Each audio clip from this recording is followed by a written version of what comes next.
안녕하십니까. 5월 31일 성령 강림주일 오후 주일 성소에 함께 하시는 여러분들께 감사의 말씀을 드립니다. 오늘 우리가 나눌 성경 말씀은 고린도전서 14장 말씀이 되겠는데요. 시작하기에 앞서서 기도하고 시작하겠습니다. 자비로우신 하나님, 은혜를 감사드립니다. 오늘도 변함없이 저희들을 주님 전으로 불러주시고 예배하게 하시고 주님의 말씀을 듣게 해주신 것을 감사드립니다. 어려운 때를 저희들이 살아가고 있습니다. 그러나 우리 마음 가운데에 절망하지 아니하고 주님께서 행하실 그 위대하신 일들을 꿈꾸며 살게 하신 것을 감사드립니다. 특별히 우리의 약하여진 이 마음을 주님의 말씀으로 다잡고 또 용기를 얻기를 원합니다. 이 시간에 모여서 주님의 말씀을 상고할 때에 성령으로 역사하여 주시어서 우리의 마음을 위로하여 주시고 용기를 더하여 주시옵소서. 함께하여 주실 줄 믿사옵고 예수 그리스도 이름으로 기도하옵나이다. 아멘. 네, 오늘 우리 고린도전서 14장의 말씀을 나누겠는데요. 14장 말씀 좀 길어서 25절까지 나누어서 보도록 하겠습니다.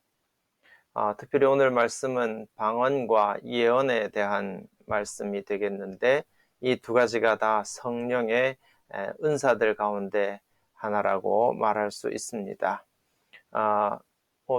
여러 이제 우리와 좀 맥을 달리하는 그런 교단에서는 마치 이제 성령을 받은 사람은 누구든지 방언을 해야만 되는 것처럼, 그것이 무슨 척도가 되는 것처럼 이렇게 말하는 교단들도 있지만은, 오늘 이 바울 사도가 우리에게 알려주시는 이 방언에 대한 말씀은 우리가 이 성령의 은사에 대해서 어떤 가치관을 가지고 이해해야 할 것인가 하는 부분에 대해서 올바른 지침을 주고 있다, 이렇게 말씀드릴 수 있겠습니다.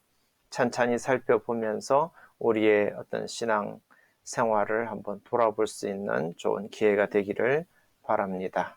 본문 말씀을 같이 한번 읽어보겠습니다. 사랑을 추구하십시오. 신령한 은사를 열심히 구하십시오. 특히 예언하기를 열망하십시오. 방언으로 말하는 사람은 사람에게 말하는 것이 아니라 하나님께 말하는 것입니다. 아무도 그것을 알아듣지 못합니다. 그는 성령으로 비밀을 말하는 것입니다. 그러나 예언하는 사람은 사람들에게 말하는 것입니다. 그는 덕을 끼치고 위로하고 격려하는 말을 합니다. 방언으로 말하는 사람은 자기에게만 덕을 끼치고 예언하는 사람은 교회에 덕을 끼칩니다. 여러분이 모두 방언으로 말할 수 있기를 내가 바랍니다마는 그보다도 예언할 수 있기를 더 바랍니다.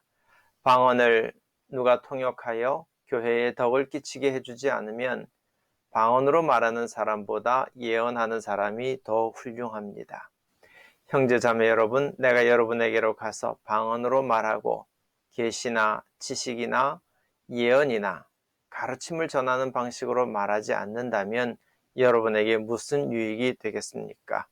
필이나 검은고와 같이 생명이 없는 악기도 각각 음색이 다른 소리를 내지 않으면 피리를 부는 것인지 수금을 타는 것인지 어떻게 알 수 있겠습니까?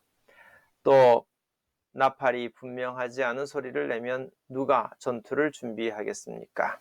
이와 같이 여러분도 방언을 사용하기 때문에 분명한 말을 하지 않는다면 그 말이 무슨 뜻인지 남이 어떻게 알겠습니까? 결국 여러분은 허공에다 대고 말하는 셈이 될 것입니다. 이 세상에는 수많은 종류의 말이 있습니다. 그러나 뜻이 없는 말은 하나도 없습니다. 내가 그 말의 뜻을 알지 못하면 나는 그 말을 하는 사람에게 딴 세상 사람이 되고 그도 나에게 딴 세상 사람이 될 것입니다. 이와 같이 여러분도 성령의 은사를 갈구하는 사람이니 교회에 덕을 끼치도록 그 은사를 더욱 넘치게 받기를 힘쓰십시오. 그러므로 방언으로 말하는 사람은 그것을 통역할 수 있기를 기도하십시오. 내가 방언으로 기도하면 내 영은 기도하지만 내 마음은 아무런 열매를 얻지 못합니다. 그렇다면 어떻게 해야 하겠습니까? 나는 영으로 기도하고 또 깨친 마음으로도 기도하겠습니다. 나는 영으로 찬미하고 또 깨친 마음으로도 찬미하겠습니다. 그렇지 않고 그대가 영으로만 감사를 드리면 갓 믿기 시작한 사람은 그것이 무슨 뜻인지를 알아듣지 못하므로 어떻게 그 감사 기도에 아멘하고 말할 수 있겠습니까? 그대가 훌륭하게 감사 기도를 드린다고 해도 다른 사람에게는 덕이 되지 않습니다. 나는 여러분 가운데 누구보다도 더 많이 방언을 말할 수 있음을 하나님께 감사합니다.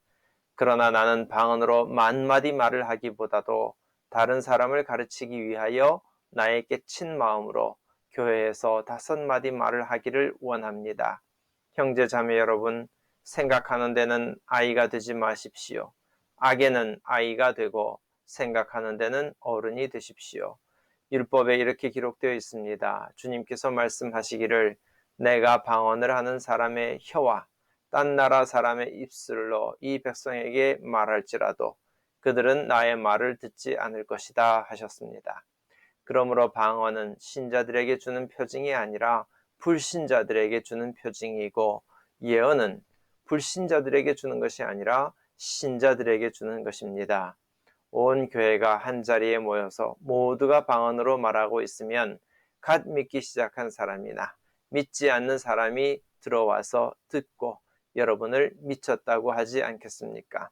그러나 모두가 예언을 말하고 있으면 갓 믿기 시작한 사람이나 믿지 않는 사람이 들어와서 듣고 그 모두에게 질책을 받고 심판을 받아서 그 마음속에 숨은 것이 드러나게 됩니다. 그래서 그는 엎드려서 하나님께 경배하면서 참으로 하나님께서 여러분 가운데 계십니다 하고 환히 말할 것입니다. 아멘. 예, 이 말씀 그냥 읽기만 해도 바울 사도가 방언과 예언 이 두 가지를 놓고 어떤 입장에 있는지에 대해서 우리가 쉽게 알 수 있습니다. 그 이유들도 우리가 살펴볼 수 있는데요. 좀 구체적으로 말씀을 짚어보면서 살펴보겠습니다. 이 은사를 이야기할 때에 바울 사도는 12장부터 13장, 14장에 이르기까지 일관된 것을 가지고 있습니다. 여러 가지 은사들이 있는 것 가운데에서 가장 큰 은사를 구하라 했는데 그 가장 큰 은사라고 하는 것은 결국 고린도전서 13장에 나와 있는 사랑의 은사라고 말할 수 있겠습니다. 그래서 14장에 와서도 바울 사도는 역시 사랑의 은사를 구하라 하는 이 말씀을 빠뜨리지 않고 있습니다. 성도는 당연히 성령의 은사를 구해야 됩니다. 그런데 그 가운데 바울 사도는 특별히 예언하기를 열망하라 하였습니다. 이제 방언과 예언을 서로 구별하고 있는데요. 서로 대비해 보면은 방언은 사람에게 말하는 것이 아니라 하나님께 말하는 것이라 그랬습니다. 우리가 기도를 할 때에 방언으로 기도를 한다 그러면은 그것은 하나님께 자기의 영으로 기도하는 겁니다. 자기에게 감추인 것을 자기의 영이 하나님께 고백하는 것이다. 그렇게 말했습니다. 그래서 그는 성령으로 비밀을 말하는 것입니다. 그렇습니다. 영으로 기도하는 것이기 때문에 그것은 사람이 알아들을 수 없는 언어를 통해서 이야기를 합니다. 그래서 아무도 그 말을 알아듣지 못합니다. 누가 알아들을까요? 당연히 성령 안에서 하나님께서만 그 말을 알아듣는다 이렇게 생각을 하는 겁니다. 반면에 예언하는 것은 사람들을 대상으로 말하는 것입니다.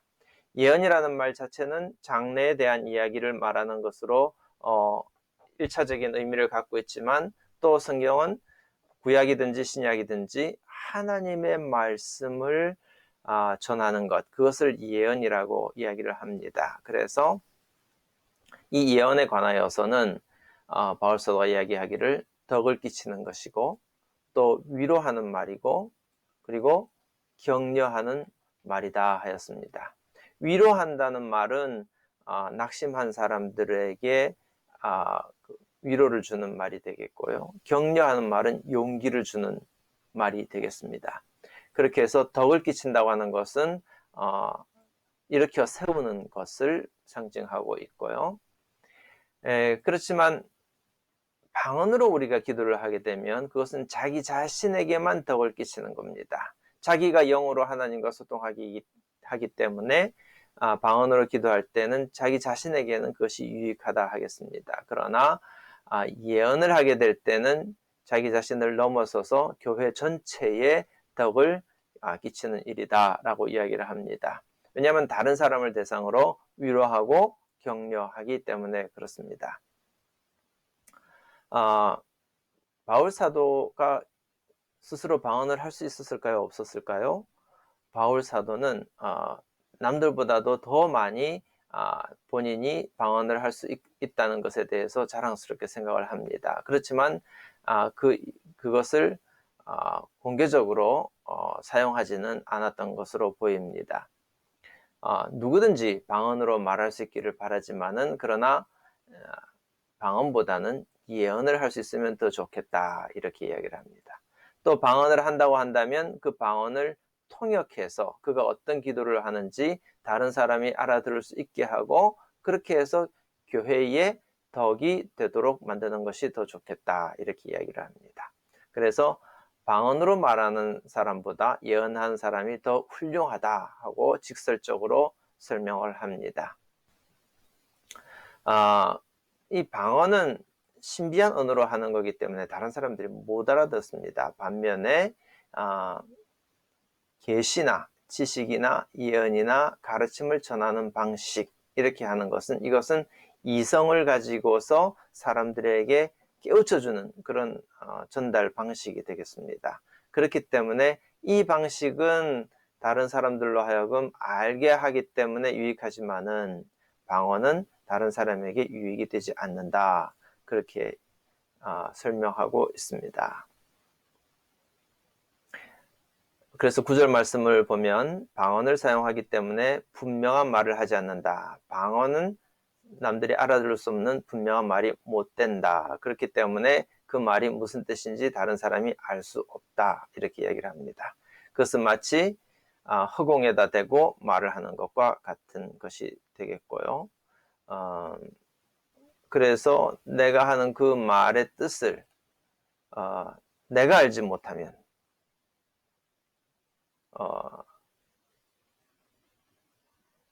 내가 그 말을 하는 사람과의 관계 속에서 딴 세상 사람이 되는 것처럼 또 남들도 나의 말을 이해하지 못하기 때문에 딴 세상 사람처럼 느껴지게 될 것이다. 이렇게 이야기를 합니다. 여기서 중요한 말씀이 이제 14절 말씀인데요. 내가 방언으로 기도하면 내 영은 기도하지만 내 마음은 아무런 열매를 얻지 못합니다. 그렇습니다. 그러니까 방언은 내 영이 기도하는 겁니다. 내가 알지 못하는 신비한 언어로 하나님과 소통하는 것입니다. 그런데 여기서 내 마음은 아무런 열매를 얻지 못한다 할 때 이 마음이라고 하는 것이 무엇이냐면은 15절 말씀에 깨친 마음이라고 번역되어 있는 이 단어와 같습니다. 깨친 마음은 그냥 마음이 아니라 이해하는 것을 의미합니다. 그래서 공동 번역에서는 이성이라고 번역을 했지요. 그래서 영과 대비되는 개념에서 사람의 어떤 이성적인 작용, 이해의 영역 이것을 두고 마음이라고 지금 설명을 합니다. 그래서 영적인 세계와 이성적인 세계를 지금 바울 사도는 구분해서 이야기를 하고 있습니다. 그래서 바울 사도는 영으로도 기도하고 또 이성적인 언어를 통하여서도 기도하겠다. 그렇게 이야기를 합니다. 영으로도 하나님을 찬미하고 또 우리의 이성을 가지고서도 하나님을 찬미하겠다. 그래야 우리가 사람으로서의 어떤 영과 육의 세계의 어떤 균형을 맞출 수 있기 때문에 그렇습니다. 그래서 만약에 우리가 영으로만 하나님께 감사 기도를 드리면 갓 믿기 시작한 사람은 그 말을 알아듣지 못하기 때문에 거기에 마음을 합해서 아멘 하고 응답할 수 없다 이렇게 이야기를 합니다. 갓 믿기 시작한 사람은 직역하면 아직 교육을 받지 못한 사람이라고 말할 수 있고요. 개역 성경은 무식한 사람이라고, 무식한 사람, 그래서 배움이 없는 사람이죠. 근데 이 배움이라고 하는 것은 신앙생활에 대한 또 복음에 대한 배움을 의미하는 겁니다. 예수님을 따르는 일과 성령을 받고 거듭나는 그 삶에 대한 배움을 가지지 못한 사람. 그래서 우리 새 번역은 갓 믿기 시작한 사람, 아직 지식이 이르지 못한 사람을 가리키는데, 그런 사람은 그 영의 기도에 응답하지 못한다 이렇게 이야기를 하는 겁니다. 그 다음에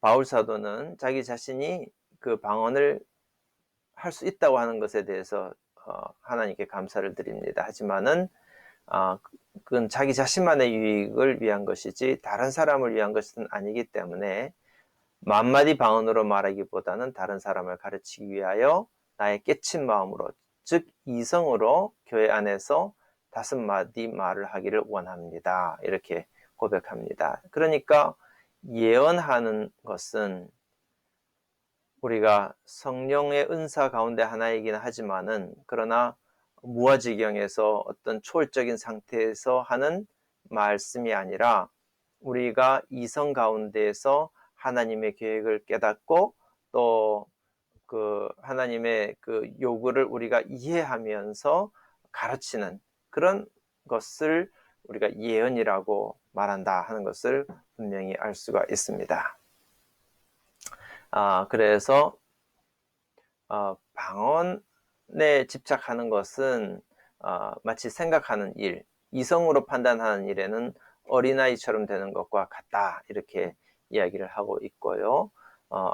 악한 일을 행하는 데는 아이처럼 무기력한 존재가 되어야 하지만은, 그러나 이성적으로 판단하고 생각하는 일에는 어른처럼 성숙한 사람이 되라 이렇게 권면하였습니다.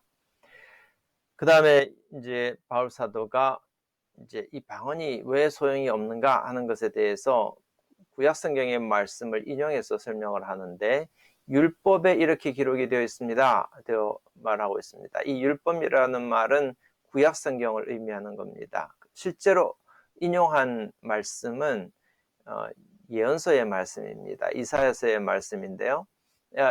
이사야서를 그냥 율법이다, 이렇게 구약의 말씀이다라고 그냥 인용을 하고 있는 거고요. 그 말씀을 보면 내가 방언을 하는 사람의 혀와 딴 나라 사람의 입술로 이 백성에게 말할지라도 그들은 나의 말을 듣지 않을 것이다 하는 말씀입니다. 이사야서 28장의 말씀을 보게 되면요,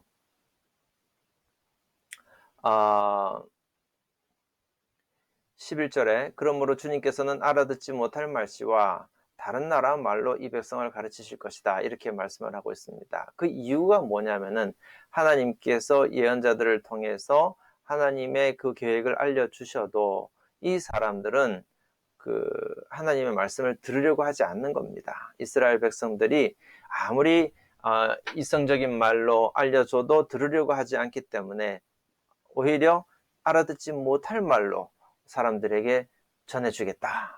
결국 결과는 하나님의 말씀을 못 알아듣는 것과 같습니다. 그래서 하나님의 어떤 그 진노에서 벗어나지 못하게 되는 것을 의미합니다. 그래서 여기 보면은 차브라차브, 차브라차브, 카브라카브, 카브라카브, 제르삼, 제르샴. 이 말씀은 히브리어의 말씀을 그대로 그 음역을 한 것인데요. 이 말씀의 구체적인 의미를 우리가 정확하게 알지는 못합니다. 어떤 사람은 이것이 예언자들의 알아듣지 못할 말을 그냥 따라한 것에 불과한 것이다 라고 하기도 하고요. 또 줄을 보게 되면은 그 히브리어의 그 단어를 찾아와서 경계에 경계를 더하며 또 교훈에 교훈을 더하며 여기서 조금 저기서 조금 이렇게 했지만 이게 무슨 뜻인지는 알 수가 없습니다. 결국 이 말씀은 예언자가 그 사람들이 아무리 말을 해도 사람들이 들으려고 하지 않기 때문에 알아들을 수 없는 것과 같다 하는 건데, 바울 사도는 이 말씀을 인용하면서 마치 방언으로 우리가 기도를 하게 되면 다른 사람들이 알아들을 수 없는 결과를 가져오는 것과 같다 하고 비유하고 있는 겁니다. 그래서 방언은 신자들에게 주는 표징이 아니라 불신자들에게 주는 표징입니다. 그러니까 불신자들이 하나님께서 성령을 주시는 것에 어떤 징표로서의 기능을 하게 될 뿐이고요. 신자들에게는, 신자들에 비해서는 그러니까 신자들이 자기의 신앙 세계를 더 확장시키고 하나님의 뜻을 더 잘 알게 하기 위해서는 방언을 주시는 것이 아니라 더 예언의 은사를 주신다, 이렇게 설명을 하고 있는 것입니다.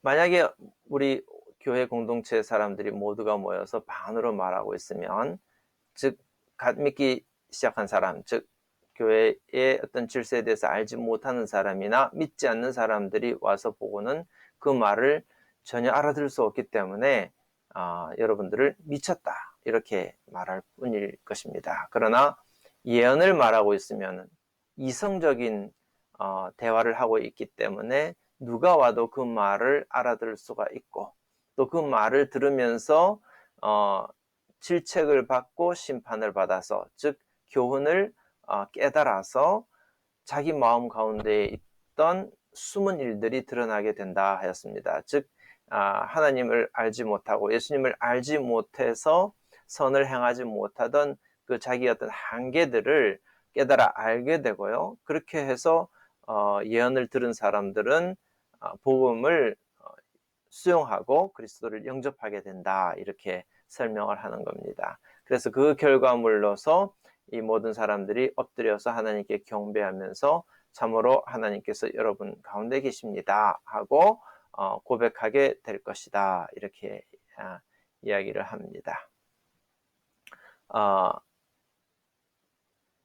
결국 이제 우리가 하는 그 모든 성령의 은사들을 통해서 궁극적으로 바라는 결과물들은 우리 가운데 하나님께서 계시다는 것을 드러내 보여줄 수 있다면 참 좋은 일이겠는데, 방언을 하게 되면은 모르는 사람들은 그냥 미쳤다고 말할 뿐이 될 것이고요. 그러나 예언을 하게 되면 그 질서정연하고 참으로 깨우쳐주는 그 말씀을 통해서 세상과 다른 지혜가 이 사람들 가운데 있구나 하는 것을 깨달아 알게 되어서 세상 사람들이 하나님이 우리 안에 계신다는 것을 스스로 고백하게 될 것이다 하는 말씀이 되겠습니다. 그래서 바울 사도는 방언과 이 예언 두 가지를 두고서는 예언의 그 가치를 더 높이 평가하고 있는 것을 볼 수 있습니다.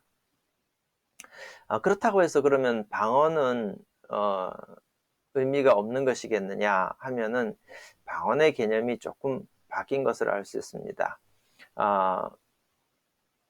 성령 강림 전날 마가의 다락방에서 그 제자들이 성령을 받아서 방언을 하게 되었을 때는 그것이 신비로운 말을 하는 것으로 그친 것이 아니라 각 지방에서 온 사람들이 자기 언어로 말하는 것을 보고 하나님께서 하신 그 신비로운 일을 깨달아 알게 만드는 하나의 소통의 도구가 되었습니다. 그러나 시간이 지나면서 이 방언의 은사가 소통의 도구가 되기보다는 자기 개인적인 어떤 은사, 즉 하나님과의 소통의 도구로 그 개념이 축소되어진 것을 볼 수 있습니다. 그래서 바울 사도는 이 방언보다는 예언을 하라, 이렇게 권면을 하고 있습니다.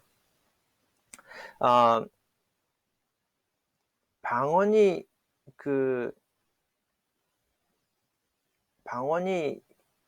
성경에 등장하는 것은요,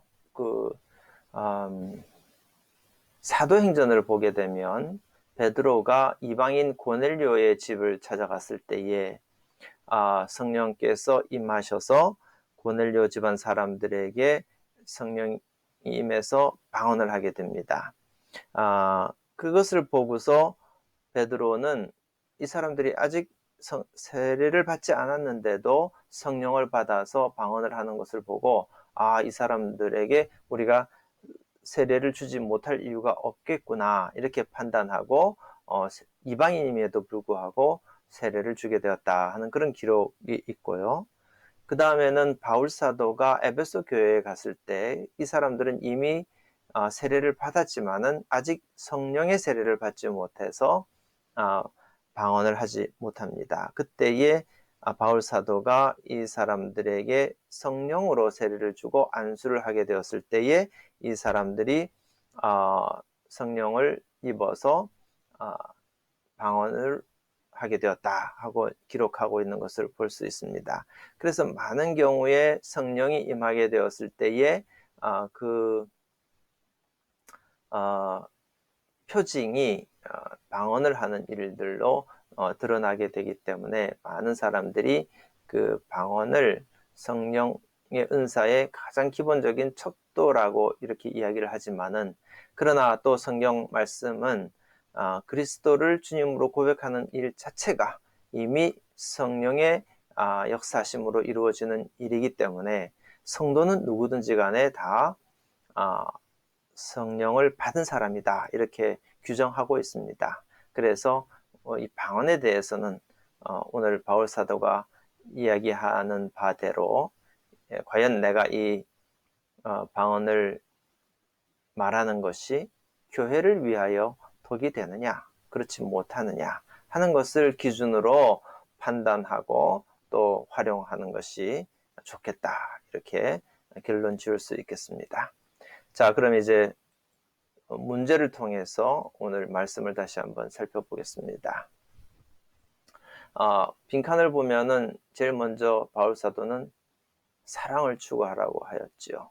방언이든지 예언이든지 가장 큰 은사는 사랑이다 하는 것을 말씀을 하였고요. 여러 가지 은사들 가운데서 예언하기를 열망하라고 하였습니다. 그리고 방언은 하나님께 말하는 것이고 예언은 사람들에게 말을 하는 것이죠. 그래서 방언은 자기 자신에게만 덕을 끼치고 예언하는 사람은 다른 사람에게 덕을 끼친다. 또 교회에 덕을 끼친다라고 하였습니다. 그리고 방언은 성령으로 비밀을 말하는 비밀스러운 어떤 소통의 도구라고 그랬고요. 그러나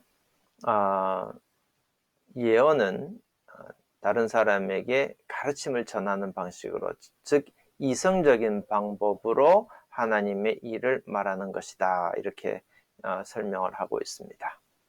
자, 본문을 지나서 자, 문제를 한번 보죠. 그래서 서로 비교를 한 표를 두었는데요. 방언의 대상은 하나님께 기도하는 거지요. 예언은 사람들을 대상으로 하는 거고, 그러면 누구에게 유익하냐면은 방언은 자기 자신에게만 유익할 뿐이고 예언은 교회에 덕을 끼치는 일이 됩니다. 방언을 말하는 방법은 영어로 기도하는 것이라고 그랬고요. 또 예언은 다른 사람에게 덕을 끼치고 위로하고 격려하는 말이다 했습니다. 또 이 방언을 말하는 목적은 성령 안에서 신비로운 것들, 감추어진 것들을 하나님과 소통하는 것이라고 한다면 예언은 이성적으로 다른 사람들을 가르치는 데 목적이 있다. 그래서 이 예언을 듣게 되면 듣는 사람들이 자기의 어떤 연약함을 깨닫고 또 잘못된 것을 판단받고 그래서 회개하면서 하나님 앞에 자복하게 되어진다. 그런 가르침을 준다. 그렇게 설명을 했지요. 그래서 방언은 불신자들을 위한 표징이 된다고 한다면 예언은 신자들을 위한 가르침의 도구가 된다. 그렇게 설명을 하였습니다. 자, 그래서 앞에 바울 사도가 영어로도 기도하고 깨친 마음으로도 기도하겠다 그랬는데 이 깨친 마음이라고 하는 것은 이해할 수 있는 마음이라 그랬고요. 그래서 공동번역은 이것을 이성이라고 번역했다 그랬습니다. 그래서 영적인 부분과 이성적인 부분을 대비해서 설명할 때에 바울 사도가 이 깨친 마음이라고 하는 단어를 사용했다는 것을 앞에서 들었고요. 그 다음에 교회를 위해서 방언이 유익하지 못한 이유는 무엇입니까? 그렇습니다. 못 알아들으면 뭐 아무런 유익이 없겠죠. 그래서 마치 딴 나라 사람과도 같은 그런 관계가 되어지기 때문에 별로 유익할 것이 없다 그랬고요. 21절 말씀을 보게 되면은 그렇습니다. 옛날에 이사야 예언자의 말을 아무리 알려줘도 듣지 않으려고 했던 사람들과 똑같은 결과를 가져온다. 즉 하나님의 뜻을 알 수 없기 때문에 그래서 교회를 위해서 방언은 유익할 것이 없다. 만약에 통역이 있다고 한다면 그래서 다른 사람들이 이해할 수 있도록 만들어준다면 그때는 유익하겠지만은 그렇지 못할 경우에는 유익할 것이 없다 그랬습니다. 그러면 예언이 가져오는 유익은 무엇입니까? 예언은 반대로 모든 교인들이 하나님의 말씀을 알아듣고 이해하고 납득하고 받아들일 수 있는 것이 되겠죠. 그래서 25절 말씀을 보면 누구든지 그 깨우침을 받아서 자기 마음속에 숨은 일이 드러나게 되고 그래서 하나님이 여러분 가운데 함께 계신다. 우리 안에 함께 계신다 하는 것을 고백할 수 있는 그런 결과물들을 가져오기 때문에 예언은 교회를 위하여 참으로 유익하다. 이렇게 설명하였습니다. 자, 이렇게 해서 오늘 방언과 예언에 대하여서 서로 비교를 해봤는데 두 가지가 다 무시할 수 없는 성령의 은사임에는 틀림이 없습니다. 또 우리가 성령의 은사는 여러 가지가 있다고 오늘 그 주일 예배의 본문에서도 바울 사도가 알려주었는데요. 무엇보다도 사랑의 은사가 되겠고 인내도 은사가 되겠고 다른 사람의 마음을 부드럽게 만들어주는 것도 은사가 되겠고 들어주는 것도 은사가 되겠고요. 성도가 행하는 그 모든 일들이 다 성령의 은사가 되겠습니다. 그러나 그 가운데서도 가장 큰 은사는 사랑이라 그랬고 또 오늘 예수님께서는 제자들에게 숨을 불어넣어 주시면서 성령을 받으라 그러셨고 그 성령을 가지고서 행해야 할 일은 오직 한 가지 용서하라 그랬습니다. 그래서 우리가 성령을 힘입어서 무엇을 할 것인가 하는 문제를 고민해 볼 때에 각자가 다양하게 바라시는 것들이 있기는 하겠지만은 일단은 가장 큰 은사를 구하시고 그리고 또 필요에 따라서 하나님께서 여러 가지 각가지 은사로 채워주셔서 그래서 여러분들의 그 삶이 더 풍요롭게 되고 또 하나님과 하나가 되는 그런 역사가 일어날 수 있다면 참 좋겠다 이렇게 생각을 합니다. 이 시간이 끝난 다음에 여러분 각자가 성령의 은사를 구하는 기도를 한번 기록하시면서 한번 드려보시면 좋겠습니다. 그러면 오늘 주일 성서는 여기서 마치겠습니다. 함께 기도하겠습니다. 자비로우신 하나님 은혜를 감사드립니다. 우리에게 성령을 보내주셔서 우리가 이 땅에 살면서 외롭지 않고 성령을 통하여 늘 하나님과 소통하게 하여 주신 것을 감사드립니다. 무엇보다도 성령의 눈으로 세상을 바라보게 하시고 또 하나님과 같은 마음을 품을 수 있게 도와주시옵소서. 우리 안에 사랑의 은사로 가득 채워지기를 간절히 소원합니다. 또 다른 사람들을 용서함으로써 땅에서 풀린 것이 하늘에서도 풀려지는 아름다운 역사가 일어나게 되기를 간절히 소원합니다. 주님께서 먼저 우리에게 사랑을 베풀어 주셨사오니 우리도 세상에 사랑을 베푸는 자로 살아가게 도와주시옵소서. 아직 질병이 정복되지 않아서 많은 사람들이 염려 가운데 있습니다. 또 질병으로 고통을 겪는 사람들도 많이 있습니다. 주님, 은혜를 베풀어 주시옵소서. 우리 모두가 합심하여서 이 어려운 때를 잘 이겨낼 수 있도록 도와주시옵소서. 다음 주일에는 우리 교회가 또 큰 행사를 앞두고 있습니다. 주님께서 도와주시어서 이 일을 통하여서 우리가 다시 한번 교회를 사랑하고 하나님 일을 위해서 더 힘을 쓰는 좋은 기회가 되게 도와주시옵소서. 한 주간도 늘 함께 하시고 안전하게 지켜주실 줄 믿사옵고 예수 그리스도 이름으로 기도하옵나이다. 아멘. 감사합니다.